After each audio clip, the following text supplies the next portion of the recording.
بەنای خوای بەخشندەی میهرەبان بینەران و بیسەرانی خۆشەویست سڵای خوای گەورەتان لێبێ کاتتان باش خۆشحاڵ و بەختەوەرم لە بەرنامەیەک و لە ڕیپۆرتاژێکی نوێ دێمەوە خزمەتتان.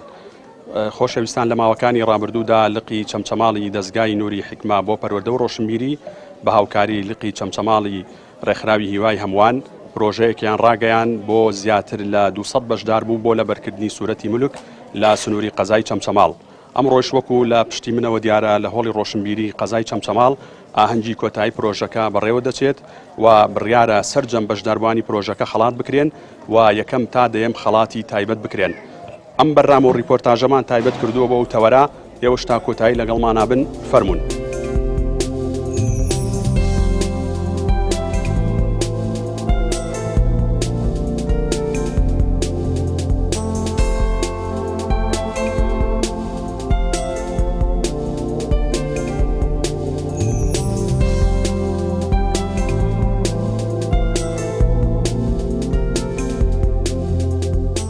ئەو پرۆژەی کە تیا بەژارویتە پرۆژەکە ناوی چییە؟ سەرەتا بەناوی خۆی بەخشندە و میهرەبان من ناوم هودا عومەر عەلیە بە خێراتنی کەناڵەکەتانەکەم و پرۆژەکەش بریتیە لە پرۆژەی لەبەرکردنی سوورەتی مولک لە قورئانی پیرۆزە دەستخۆشی لە ڕێکخراوی هیوای هەمووان و دەستگای نووری حکماکەم بۆ سازدانی ئەم پرۆژەم ئاهەنگەکە لە ڕاستی ئەمە ئەبێتە هۆی تەرجیعکردنی بەشداربووان و دایک و باوکان بۆ زیاتر هاندانی مناڵەکانیان.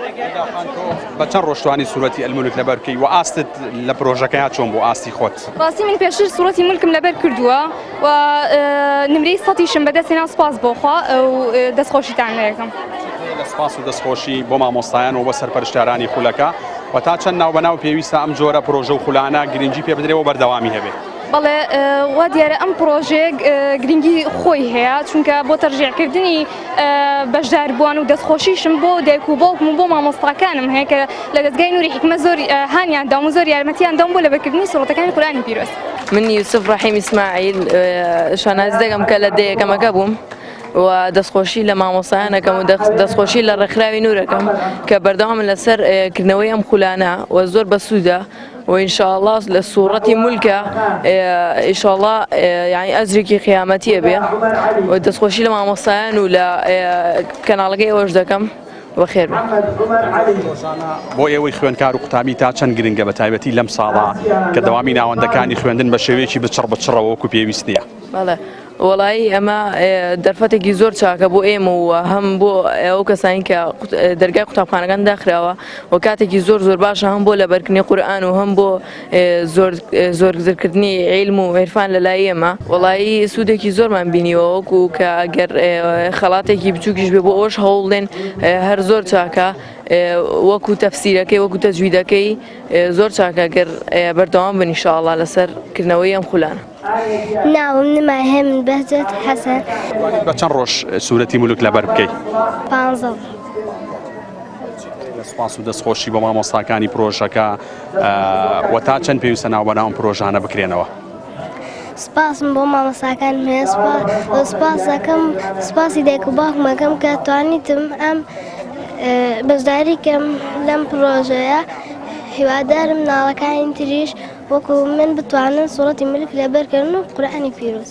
من ناوم ئەسما حەوێز محەمەدە لە پرۆژەی سوورەتی مولکدا لەبەرکردنی سوورەتی مولک بەشداریم کرد و سوپاس بۆ خۆی گەورە الحەمدوللا زۆر سوودم لێ بینی و داواکارم هەموو ڕەفیقانەشی کە وەکو منوان بە تایبەتی لەم تەمەنەدا بەشداری ئەم پرۆژانە بکەن لەبەرەوەی زۆر سوودی ئەبێ بۆیان و سوود هیوادارم کە لەبەریشیان کرد پیاداچوونەی پیا بکەن و بیخوێنن نەک هەر فەرامۆشی بکەن و بۆ پرۆژەیان بوو بێ. چەند پێویستە لەگەڵ لەبەرکردنی سوورەتەکانە چ سوورەتی مولک چ هەر سوورەتێکی تر کردداری پێ بکرێەوە لە ژیانی ڕۆژانەماندا ڕنگ بداتەوە؟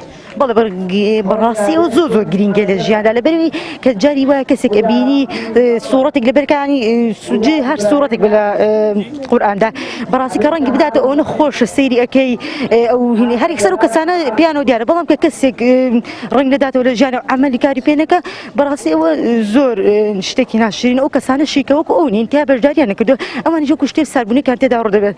بەڵام ئەگەر تۆ بە جوانی لەبەرت کرد و دوایی کە کار عەمەلت پێ کرد ئەو کەسانی کە لەبەریشیان نەکردو واتە دینیشیان تەواو نییە تۆ دینن وەکو مامۆستا باسی کرد ئەو تۆ دینن بە شوازێکی باش ئەوانیش لەبەر یەکەن و لە ژیانێدا کاریگەری تیا بێت. ئەم جۆرە پرۆژانە گرنگە ناوبەناو بکرێتەوە لە ساڵێکا چەند جارێ بە تایبەتی لەم ساڵە کە بەداخەوە داوامی ناوەندەکانی خوێندن وەکو پێویستنیەوە بە شێوەیەکی بچڕ بچڕە. بەڵێ بەڕاستی ئەو پرۆژانە زۆر گرینگە بکرێتەوە ساڵانە و لە خۆ بەزێ الحەمدوللا من وەکو سێرم کرد بێت ئەم پرۆژانە لەم یەک دوو ساڵی کۆتایە من لەم تەمەنیا سێرم کردا بەڵام بینیومە زۆر بە شێوازێکی باش پێشکەوتەوە هیوادارم ئەم پرۆژانە زۆر باشتر بکرێتەوە لەبەرەوەی مناڵ و گەنج و لاوەکان تا بەشداری بکەن و سوودێکی باشووی تێدا ببینن و لە ژیانەدا ڕێک بداتەوە بە تایبەتی بۆ ئەم تەمەنانە.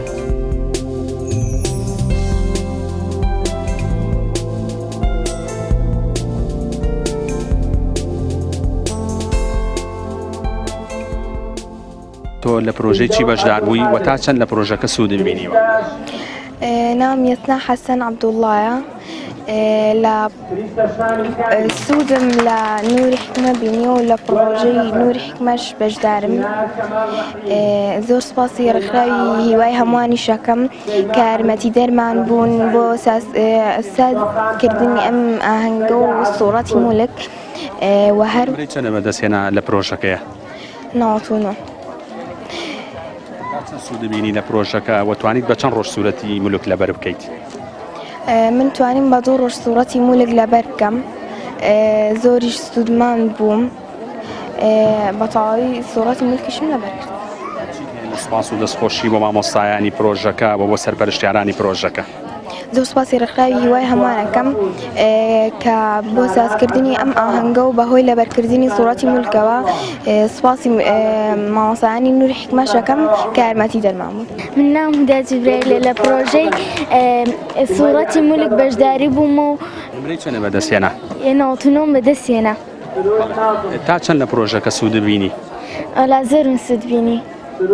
لە سوپاس و دەستخۆشی بۆ مامۆستاکان بۆ سەرپەرشتیارانی پرۆژەکە.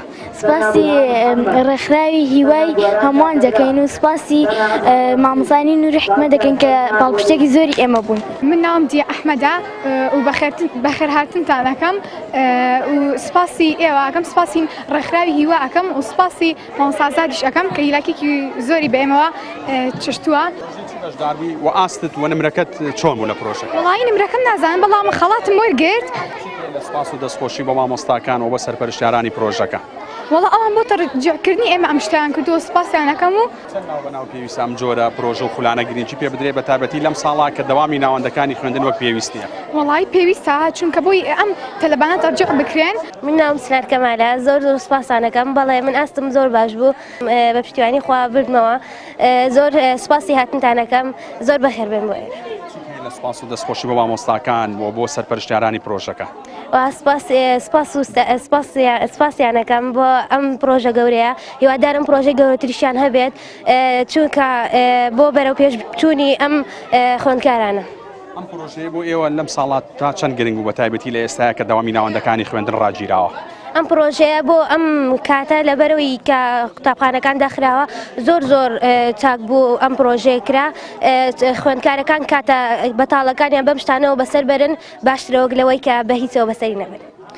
من هۆنیا بێستون وەروە متوانیتم لە ماوەی هەفتەیەکدا سوورەتەکە لەبەرکەم وەروەها زۆر سپاسی ئەم ڕێکخراوانەکەم سپاسی نوری حکمە وەروە سپاسی ڕێکخراوی هیوای هەمووانەکەم کە ئەم هەلایان بە ئێمە بەخشی وەروەها زۆر سپاسی خێزانەکەم ئەەکەم کە پشگیرم بوون بۆ بەشداریکردن لەم پێشبڕکەیە زۆر سپاسانەکەم. ئەم پرۆژەی بۆ تا چەند گرنگ و بە تایبەتی لەم ساڵا و لە ئێستاە کە دەرگای ناوەندەکانی خوێندن داخراوە؟ وەڵام ئەم پرۆژێ بۆ ئێمە زۆر گرنگ بوو هەلێکی بە ئێمە بەخشی توانیمان سوودێکی زۆری لێ ببینین وەروەها کاتێکی زۆر باش بتوانانی ماسوودی لێ ببینین. ناوم ئاسیا حەیز محەممەدە و لە پێشبڕکەی سوورەتی مولک بەشدار بوومە. بە چەند ڕۆژ تۆ توانیت سوورەتی ئەلمولک لەبەر بکەیت؟ بەڵێ من دەتوانیم بە ماوەی 2 ڕۆژ سوورەتی مولک لەبەر بکەم. ئەم پرۆژەیە بۆ ئێوە تا چەند گرنگ و تا چەند سوودتان بینی لە پرۆژەکەیە؟ بەڵێ سوودێکی زۆرمان بینیەوە گرنگێکی زۆری هەبوو بەهۆی کە داخستنی قوتابخانەکان و کۆڕۆناوە و هەلی ئەوەی بۆ ڕەخسانی کە بتوانین زیاتر قورئان لەبەرکەین. هەیە لە سوپاس و دەستخۆشی بۆ مامۆستاکان و بۆ سەرپەرشتیارانی خولەکە. بەڵێ ئێمە سوپاس و پێزانینێکی زۆرمان هەیە بۆ ڕێکخراوی هیوای هەمووان و مامۆستایانی نوری حکمە کە توانیان و هاندانی ئێمە بوون بۆ ئەم پێشبڕکەیە.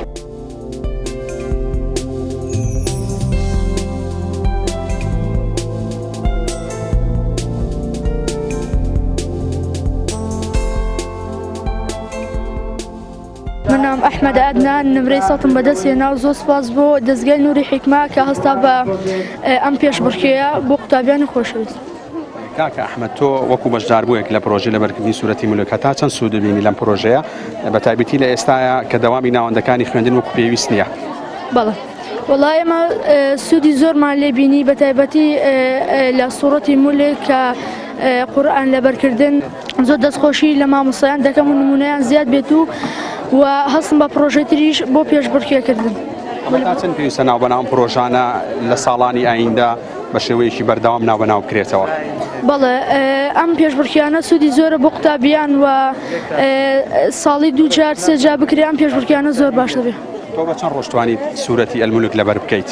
من لەخوا بەزە بێ 4 ساڵ پێش ئێستا بۆ 3 ساڵ من ئەم سوورەتم لەبەر بوو. ناوم ئیبراهیم محەممەد عەبدوڵڵایە و لە پرۆژەی ڕێکخراوی نور ئەم ئیمتیحانە کرا و سوودێکی زۆرمان لێ بینی و ئەپلێ ئاس دەکەم بە یەکەم دەرچوو سوپاس بۆخوا. بە چەند ڕۆژ توانیت سوورەتی ئەلمولک لەبەر بکەیت کاکە ئیبراهیم؟ وەڵی ئەوە دوسێ ڕۆژی پێچوو. تا چەند لەم پرۆژەیە و لەم خولەیە سوود دەبینی بە تایبەتی لە ئێستاە کە دەوامی ناوەندەکانی خوێندن وەک پێویست نیەوە بە شێوەی بچڕ بچڕ داوامەکرێ ئەمە تا چەند بۆ ئێوە بە سوود بوو؟ وڵای سوودێکی زۆرمان لێبینی چکە لەم کاتەیە مەکتەب داخرابوو و ئێمەش لە کاتی ئیمتیحانەکەی لە کاتێکا بوو کە مەکتەب داخرابوو و سوودێکی زۆرمان لێبینی و توانیمان ئاستی یەکەم بەدەست بێنی. لە سوپاس و دەستخۆشی بۆ مامۆستایانی پرۆژەکە و بە سەرپەرشتیارانی پرۆژەکە. لا زۆر سوپاسیان دەگەم و دەستیان خۆش بێ بۆم پرۆژە و خێرێکی گەورەیان دەستکەوتووە ئینشاءڵڵا لای خودا و خێریان بۆ دنیا بۆ قیامەتیان دەنووسێت. تا چەند پێویستە لە ساڵێکا ناوبەناو پرۆژانە بکرێتەوە لە ساڵێکا چەند جارێک گرنگی بەم جۆرە پرۆژانە بدرێت؟ وڵات تا ڕادەیەکی زۆر پێویستە بکرێت.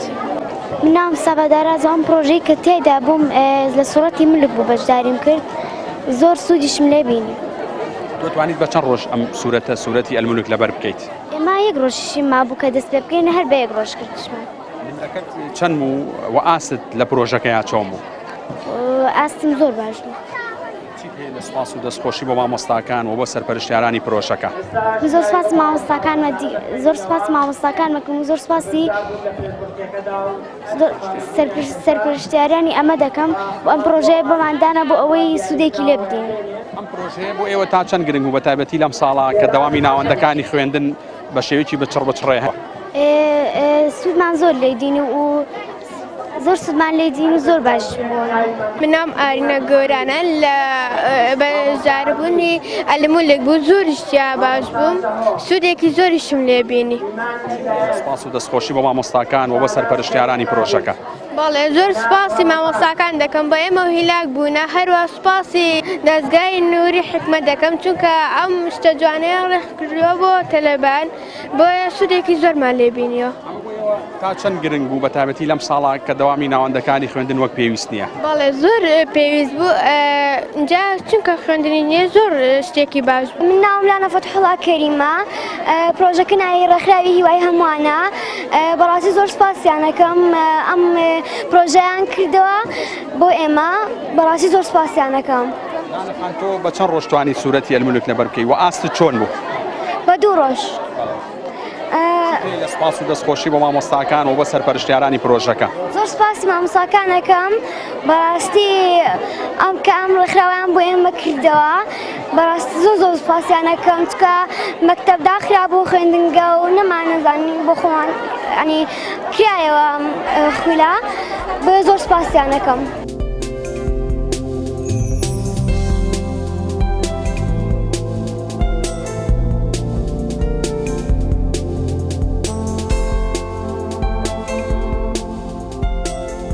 قسەیەوە چیە لەسەر ئەم پرۆژەیە و تا چەند پێویستە گرنگی بەم جۆرە پرۆژانە بدرێ و تایبەتی لەم ساڵا کە بەداخەوە توانین بڵین دەوامەکانی خوێندنیش وەک پێویست نییە بۆ ئەوەی کە خوێندکاران و مناڵەکان لە کۆمەڵشتی لاوەکی دوورکەونەوە و گرنگی بە کۆمەڵێکش بدەن کە ڕەنگە هەم بۆ دنیایان سەربەرزی بێ هەم بۆ قیامەت.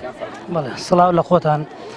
بەڵێ من دوو مناڵم لێرێ بەڕاستی دەستخۆشییان لێکم دەستخۆشی لە مامۆستاکانەکەم بەڕاستی لەم ساڵا کە مەکتەب نییە زۆر ئیسفادەیان کردو مناڵانی من لە ڕووی زیرەکی و لە ڕووی قورئان خوێندن و لە ڕووی هەموو شتێکەوە من هیوام وایە بتوانن زیاتر کاتیان هەبێ زیاتر دەوام بکەن. ئێمە زۆر ئیسفادەیان لێ کردووە لەخوا بە زیابێ دەستخۆشتان یەکەم سوپاسی مامۆستاکانەکەم. بۆ بۆ مامۆستاکان و بۆ سەرپەرشتیارانی خولەکە و ئەمە وەک ئاماژەم پێکرد تا چەند واکە هەم بەشدار بوو هەم خوێندکارانەی لە پرۆژەکە بەشدارە بن لە کۆمەڵشتی لاوەچی دوورکەونەوە و گرنگی بە کۆمەڵێک بابەتی گرنگ بدەن وەکو لە بەرکردنی سوورەتی مولک.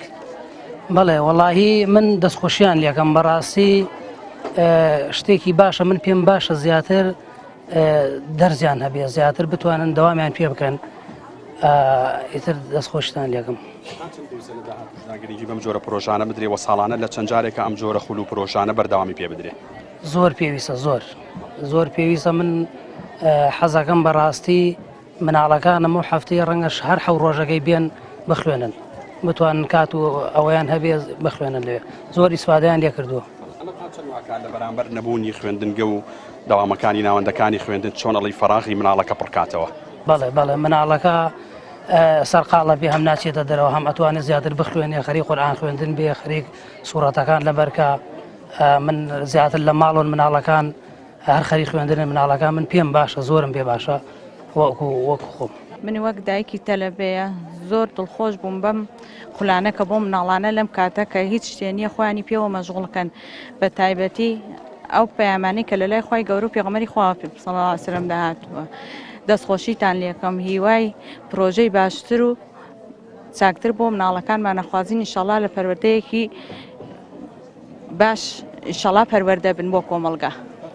لە ساڵێکا چەند جارێ گرنگی بەم جۆرە خول و پرۆژانە بدرێ وەلانی کەم لە ساڵێکا چەند جارێک ئەم جۆرە خول و پرۆژانە بکرێتەوە. وڵا بە تایبەتی کە ئێستا مانگی ڕەمەزانمان لە پێشە ئەوە هەر هەلێکی باشترە کە پرۆژەی تر لە بەدوای ئەمەیە بێ ئەو کاتانە شەکەوێتەوە سەر ساڵەکە بۆ مناڵ کە بتوانێت ئێستا بە تایبەتی ئەم ساڵ هیچ شتێ نەبوو دەست و پێیان بگرێ تا 2-3 هەبوایە احتیاجی بوو ئەگەر مناڵێ خۆی دڵی لەسەری بێ.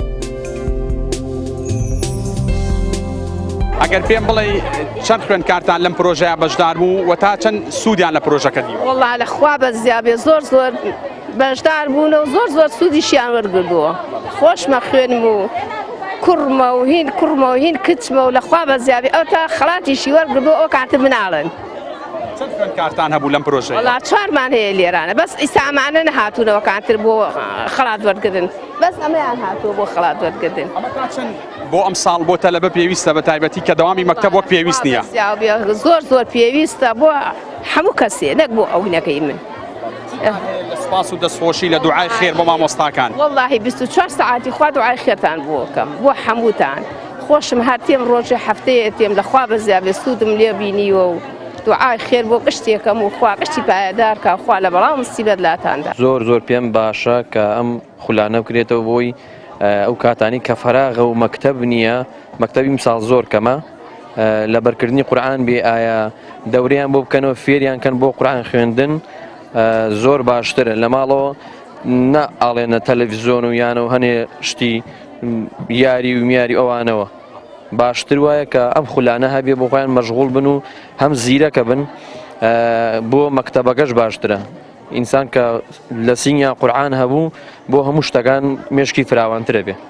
زمانی عەرەبی و تا چەند ئەم بەشداروانە پێتان وایە کە قورئان بۆ پێی زمانی عەرەبیە تا چەند ڕووی زمانی عەرەبی و مەهانیان ئەدا باش بن لە زمانەکەیە و گرنگی بە زمانی عەرەبی و بە خوێندنەوەش بدەن؟ زۆر باشە بۆ ئەوەی کە زمانی عەرەبی ئەو هەنێ وشەیتە لە قورئانە کە خوێندرێ بۆ ئەو باشترە کە چێتە مەکتەب دەرزی عەرەبی هەیە حرفەکان باشترە ناسیەوە باشتر تێگا لە مامۆستا. مامۆستایانی پرۆژەکە و سەرپەرشتیارانی خولەکە کە هەرێک لە ڕێکخراوی هیوای هەمووان و دەستگای ڕۆشنبیری نووری حکمێ بۆ پەروەردە و پێگەیاندن. دەستخۆشییان لێکەم سەرکەوتوو بن هیوادارم بەردەوام بێ ئەم خولانە ئایا بۆ لە بەرکردن بێهان بۆ ڕەوانکردنی قورئان بێ زۆر باشە دەستخۆشییان لێکەم و سەرکەوتوو بن ئینشاءڵڵا بەردەوام بن ئینشاءڵڵا دەست ئێوەش خۆش بێ. لە ساڵانی ئایندەوە بەردەوام ئەم جۆرە پرۆژە و خولانە لە ساڵێکا چەند جارێک بکرێتەوە گرنگی پێ بدرێت؟ وەڵام من پێم باشە مانگی جارێ ئەم خولانە هەبێ زۆر باشە بۆ ئەوی کە تەلەبەکانمان هەمووی زیرەک دەرچن هەمووی ڕوو لە قورئان بن لەوە باشترە کە بە ئاڵێنە ئەنتەرنێت و ئەو شتانەوە ئەوانە مێشکی ئینسان تێکەداوە ئینسان بەلا ڕێیابە.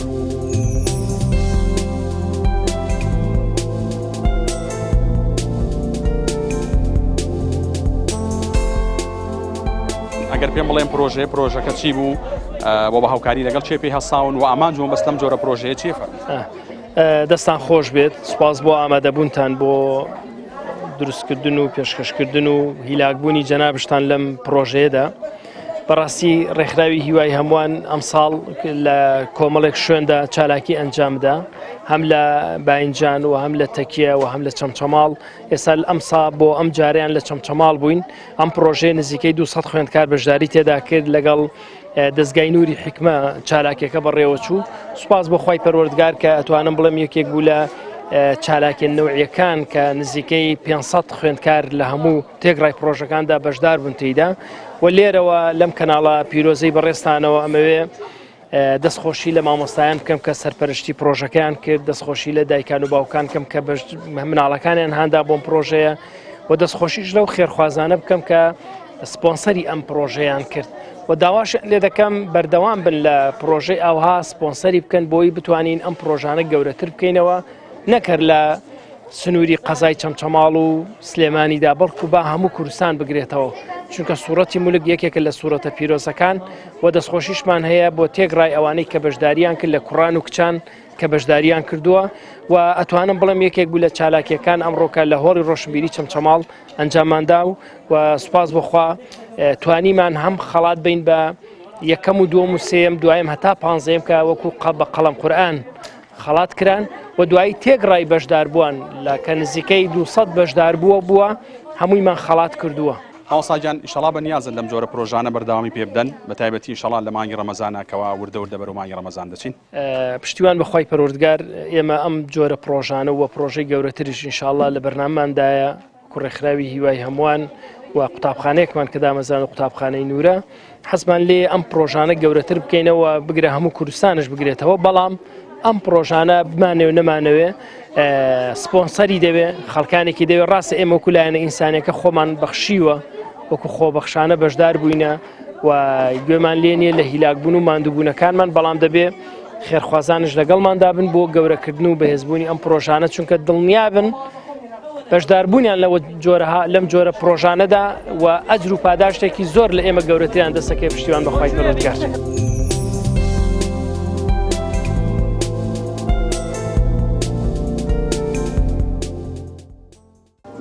الذي خلق الموت والحياة ليبلوكم أيكم أحسن عملا وهو العزيز الغفور. ئەو زاتەی کە مردن و ژیانی داهێنەوە تا تاقیتان بکاتەوە کە کردەوەی کامتان چاکترا و هەر ئەوە باڵا دەست و لێخۆش بووە.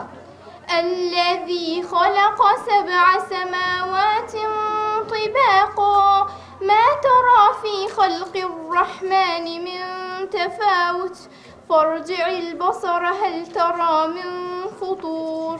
ئەو زاتەی کە خۆت ئاسمانی دروست کردو یەک لەسەر یەک تۆ نابینێ ئەی تەماشاکرد لە دروستکراوەکانی خوای میهرەباندا هیچ ناڕێکێک دەبینی چاو بگەڕە ورد بەرەو بزانێ هیچ نەتاویەک دەبینی. ثم ارجع البصر كرتين ينقلب إليك البصر خاسئا وهو حسير. دووبارە چاو بگەڕەوە یەک لە دوای یەک چاوت بەڕی سوای و ناومێدی دەگەڕێتەوە بۆ لای خۆت ئەو چاوە ماندووە و تاقەتی چووە. ولقد زينا السماء الدنيا بمصابيح وجعلناها رجوما للشياطين وأعتدنا لهم عذاب السعير. سوێن بێگومان ئاسمانی دنیامان ڕازاندوێتەوە بە چرای زۆری ئەستێرە و گێڕاومانن بە ڕەجمی شەیتانەکان و ئامادەمان کردو بۆ ئەوانەی لە قیامەتدا سزای ئاگری هەڵگیرساو. وللذين كفروا بربهم عذاب جهنم وبئس المصير. وبو ئەوانەی کە بێ بڕوان بە پەروەردگاریان سزای دۆزەخ ئامادەیە کە مەنزڵگایەکی زۆر خراپە. إذا ألقوا فيها سمعوا لها شهيقا وهي تفور. کاتێک کە فڕێدرانە ناویەوە لەو دۆزەخەوە لورە و نرکەیەک دەبیستن ئەو دەکوڵێ و چۆش دەخوات. تكاد تميز من الغيظ كلما ألقي فيها فوج سألهم خزنتها ألم يأتكم نذير. نزیکە دۆزەخ لە ڕقانە پارە بێ هەرچەندە دەستێک فڕێ بدرێنە ناویەوە دەرگاوانەکانی دۆزەخ پرسیاریان لێ دەکەن ئایا پێغەمبەرێکی ترسێنەرتان بۆ نەهاتۆ لە دنیادا؟ قالوا بلى قد جاءنا نذير فكذبنا وقلنا ما نزل الله من شيء إن أنتم إلا في ضلال كبير. وتیان بەڵێ بۆمان هاتووە بەڵام بە درۆمان دەزانی و دەمانوت خوای گەورە هیچی نەناردۆتە خوارەوە ئێوە بەس لە گومڕاییەکی گەورەدان. وقالوا لو كنا نسمع أو نعقل ما كنا في أصحاب السعير. ووتیان ئەگەر قسەی پێغەمبەرانمان ببیستایە یان تێبگەیشتینایە ئێستا لە هاوڕێیانی دۆزەخ نەدەبووین. فاعترفوا بذنبهم فسحقا لأصحاب السعير. ئیتر پێیاننا لە گوناحەکەیان کەوابوو دووری لە میهرەبانی خوا بۆ هاوڕێیانی دۆزەخە. إن الذين يخشون ربهم بالغيب لهم مغفرة وأجر كبير. ئەوانەی لە تەنیاییدا لە خوای خۆیان ناترسن لە خوای خۆیان دەترسن و لێخۆشبوون و پاداشتی گەورە هەیە.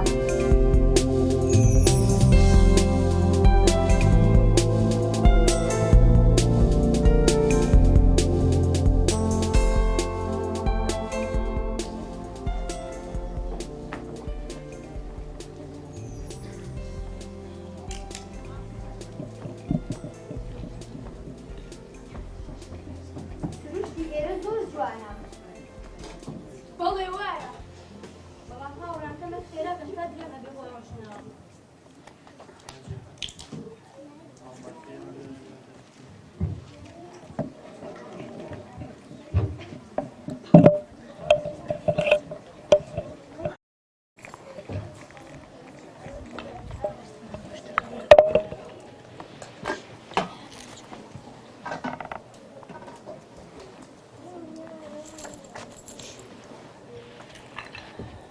پێمابێت ئێرە شوێنێکی زۆر خۆشە.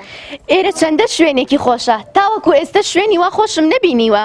بەڵام بەداخەوە ئێرە چۆن دەبێ بۆ شوێ کەسایەتی مرۆڤ چۆن وایە؟ زۆر ڕاستەکەی ببوورە ئێوە لێرە بوون؟ بەڵێ بۆچی ئێرە شوێنی ئەوێ تا لە پرسیینەوەمان لەگەڵ بکەن؟ هاوڕێکەم ڕاست دەکات چیتان دەوێت؟ نەخێر لە کۆتاییدا هەموو زەوی مڵکی خوددایە بەڵام ئێوە ئێرەتان زۆر پیس کردووە کەسایەتی مرۆڤ چۆن بەو شێوەیە دەبێت؟ جا ئەو بە ئێوە چی؟ زەوی مڵکێکی گشتیە بەڵام پێویستە بیپارێزین. کەواتە توانی کوی بکەیتەوە؟ نەخێر ئێوە پیسان کردووە. نا هاوڕێکم ڕاستە ژینگە پارێزیەکی هەمووانە بەڵام هەموو تاکەکانی کۆمەلگا خۆ بەو جۆرە بیر ناکەنەوە. بۆس من بە ناوی خۆم و هاوڕەکانمە داوای لێبوردنتان یەکەم ئەو کاری کە ئێمە کردمان کارێکی زۆر هەڵە بوو و بەڵام بێت هەر کاری بۆ هەر گەشتێکی تر هاتین پاکوخاوین و شوێنەکە ڕابگرین. زۆر سپاس بۆ ئەوەی بە هەڵەکەی خۆتان زانی. بە پێچەوانەوە ئێمە سوپاستانەکەین. دی هاوڕێم باکوی بکەینەوە.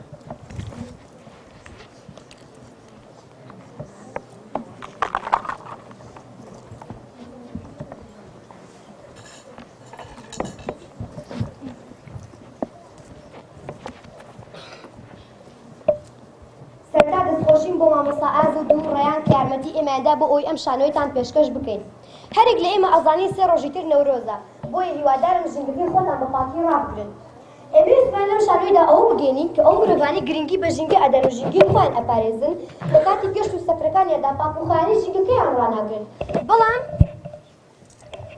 کەسە باشەکان لە کاتی گەشت و سەفرەکانیاندا لەبەر ئەوەی فەرمودەیەکی پێغەمبەری خوا درودی خوای گەورەی لەسەر بێ لەبیرە کە دەفەرموێ ئەلتهور شەتر الئیمان واتە پاک و خاوێنی نیوەی ئیمانە ژینگەکەیان دەپارێزن. هیوادارم ئێوە هەر یەکێکتان کەسایەتیتان وەکو کەسایەتی کەسە باشەکان بێ دووبارە زۆر سوپاس.